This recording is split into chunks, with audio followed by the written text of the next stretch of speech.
TikTok is a global sensation with over 800 million active users every day, and TikTok is the most downloaded app after Facebook, Instagram, and WhatsApp. The company is also worth a staggering $200 billion, making it also the most valuable startup to date. While all of this seems impressive, it's ironic that the founder of such a huge company is a rather simple man. Zhang Yiming was born on the 1st of April in 1983 in the Fujian province on the southeast coast of China. Zhang would go on to study microelectronics at Nankai University in Tianjin. Zhang, who soon switched to software engineering, said he spent most of his days at the university coding, reading, and fixing computers, and this he credits with teaching him patience, knowledge, and partnership. His love for fixing computers was how he met his wife. Zhang said he continued fixing her computer until she agreed to go out with him.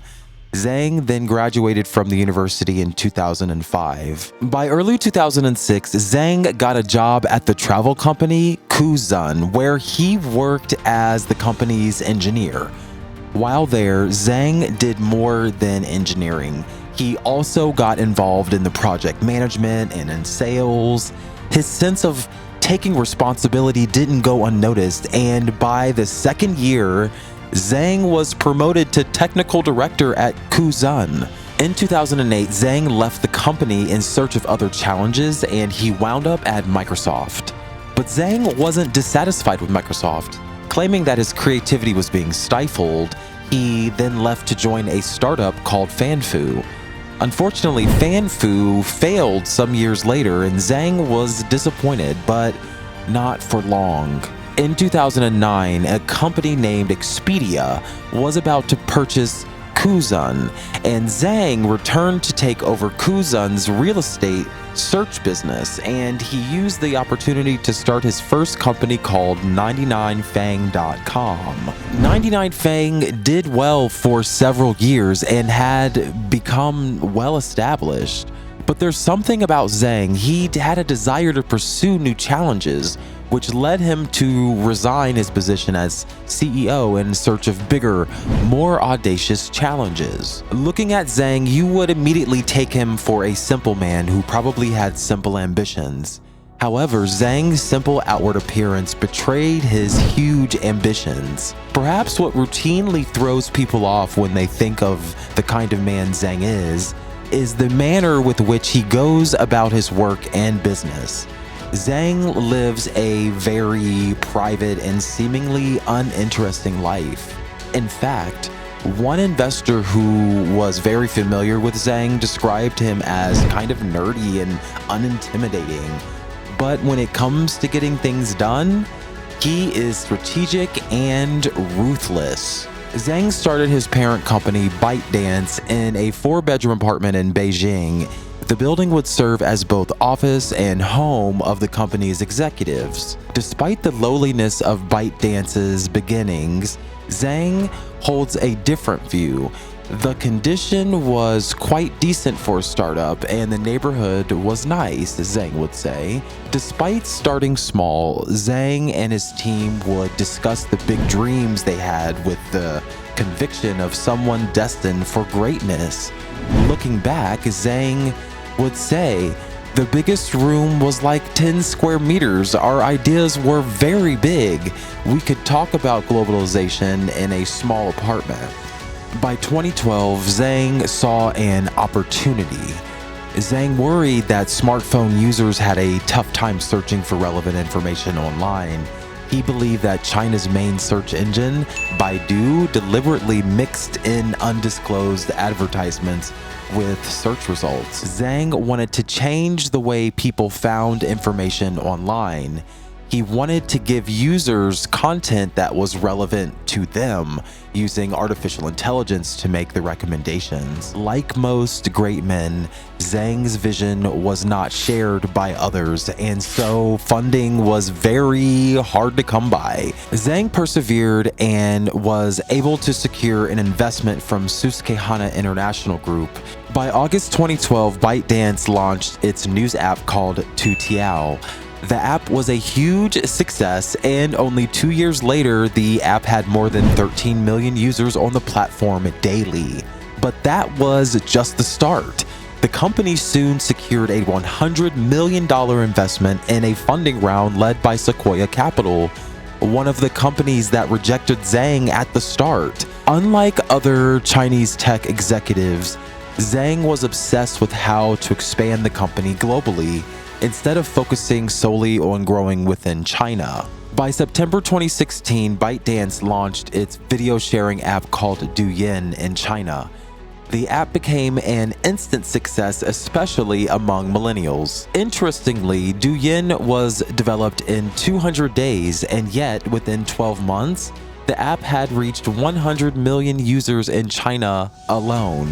Douyin soon reached 1 billion videos every day, but Zhang was always focused on global success, and he worked tirelessly on how to make the app global. By September 2017, TikTok was launched in Thailand and other international markets.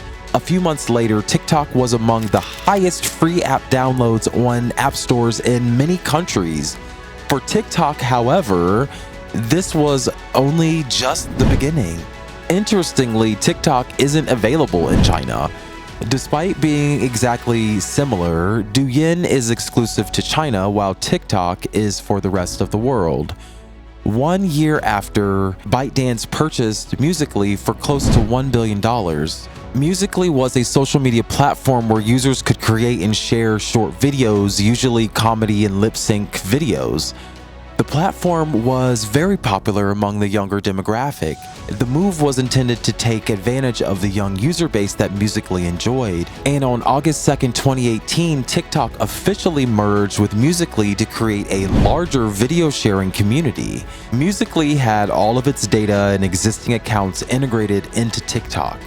The move proved to be a huge success for Zhang, and soon enough, TikTok became available in close to 200 countries and up to 75 languages. In the first half of 2018 alone, TikTok reached 104 million downloads on the Apple App Store. After merging with Musical.ly, TikTok's success exploded even further onto the global stage. In October 2018, TikTok had become the most downloaded app in the United States. For TikTok and Zhang, the sky seemed to be the starting point as TikTok would continue to grow internationally. There seemed to be no end in sight for TikTok's success as the company jumped from good news to good news, and then came the bad news.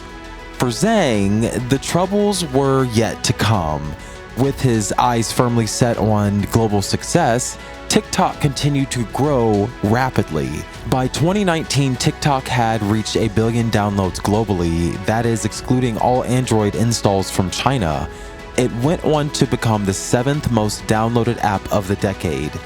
One remarkable thing about TikTok is that it became a smashing success in Western countries where Asian tech businesses were known to struggle. TikTok continued to rise, and as of September 2019, only Snapchat, Facebook, and Instagram had more downloads. The video sharing platform had also reached 400 million active users every month. In a surprise move in June 2020, the Indian government banned TikTok, along with 200 other Chinese apps. The Indian government claimed that the app was harmful to India's safety and integrity. It also claimed that the app posed threats to India's sovereignty. Up until then, India contributed as much as 40% of TikTok's user base, and it must have been devastating to Zhang and ByteDance to have lost India. If losing India was bad, then things were about to get worse for TikTok. The Trump administration began to raise concerns that TikTok was also a national security threat. We're looking at TikTok. We may be banning TikTok. The government then made a strong statement on August 6, 2020, when President Trump signed an executive order asking ByteDance to sell its U.S. operations or risk being banned from the United States. The Trump administration claimed that TikTok was too attached to the Chinese government and it feared that the platform could share its users' data with Beijing. Despite TikTok's attempt at refuting the claims, the camp against TikTok was growing, and what soon followed was a threat to ban the company if it wasn't sold to an American company. Things had become very bad for Zhang and ByteDance, and they soon entered into negotiations with Microsoft and several other companies for the sale of TikTok. While TikTok was having a hard time in the United States, Zhang and ByteDance were also finding things difficult in China. Many Chinese people criticized Zhang for what they perceived to be a surrender to Trump. Some went as far as deleting Douyin from their phones in open protest of Zhang's stance. It was definitely a tough time for Zhang, and the situation was not helped by Zhang's quiet nature.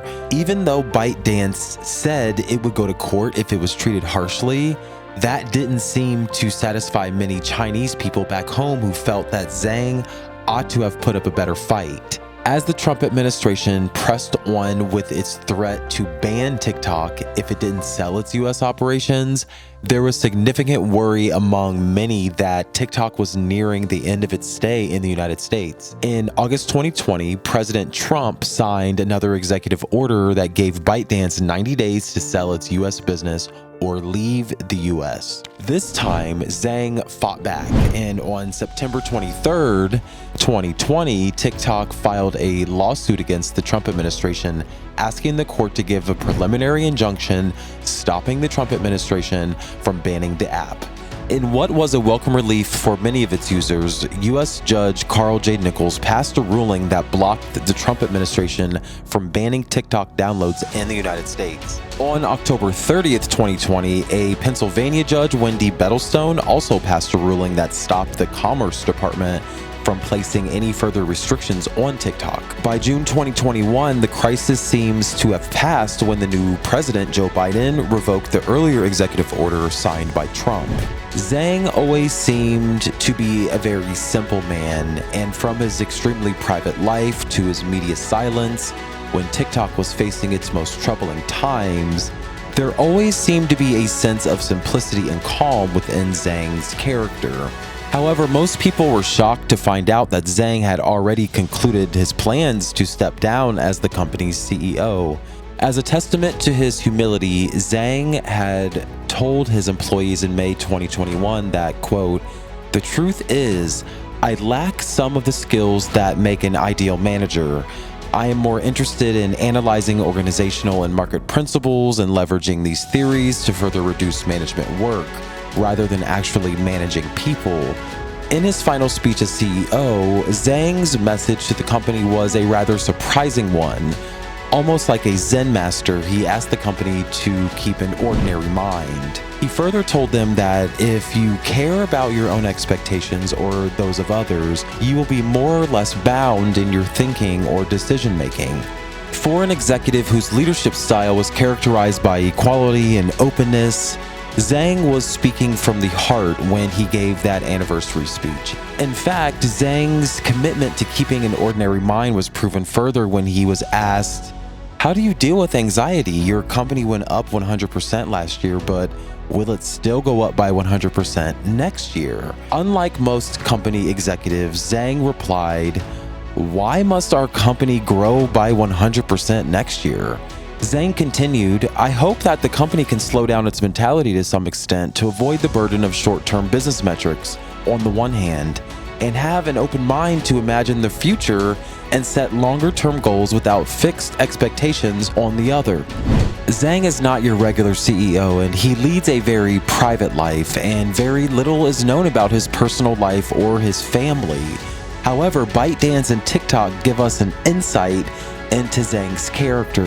For more inspirational stories about the world's most successful founders and CEOs, make sure to like the video and subscribe to our channel.